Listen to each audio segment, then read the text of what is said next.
মালয়েশিয়ার শ্রমবাজার বাংলাদেশি কর্মীদের জন্য আবারও উন্মুক্ত হতে যাচ্ছে। একই সঙ্গে অভিবাসন ব্যয় কমিয়ে একটি স্বচ্ছ ও জবাবদিহিমূলক নিয়োগ প্রক্রিয়া নিশ্চিত করতে একমত হয়েছে উভয় দেশ।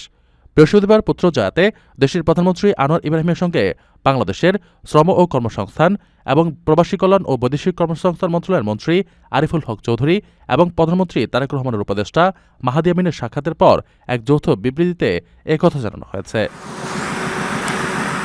বিবৃতিতে জানানো হয়, শ্রমিকদের ন্যায্য, নৈতিক ও স্বচ্ছ নিয়োগ প্রক্রিয়া নিশ্চিত করার অঙ্গীকার পুনর্ব্যক্ত করে দুই দেশ কাঠামোগত সমস্যা সমাধান করে মধ্যস্বত্বভোগীর সংখ্যা ও অভিবাসন ব্যয় কমানো, বিশ্বস্ত ও যোগ্য নিয়োগ এজেন্সি ব্যবহার এবং আটকে থাকা অবশিষ্ট কর্মীদের দ্রুত নিয়োগ সহায়ক ব্যবস্থা গ্রহণের বিষয়টি অন্তর্ভুক্ত হয়েছে। মাহাদি আমিন জানান, বাংলাদেশি জনশক্তির রপ্তানি ক্ষেত্রে অভিবাসন ব্যয় কমিয়ে আনার বিষয়ে বাংলাদেশ সর্বোচ্চ গুরুত্ব দিয়েছে।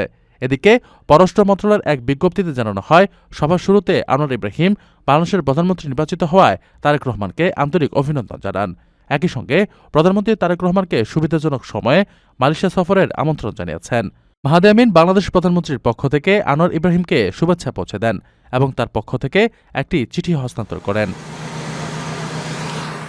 আকর্ষণীয় রেট ও দারুণ সব ডাটা বান্ডেল পেতে আজই ব্যবহার করুন ফ্রেন্ডলি সিম।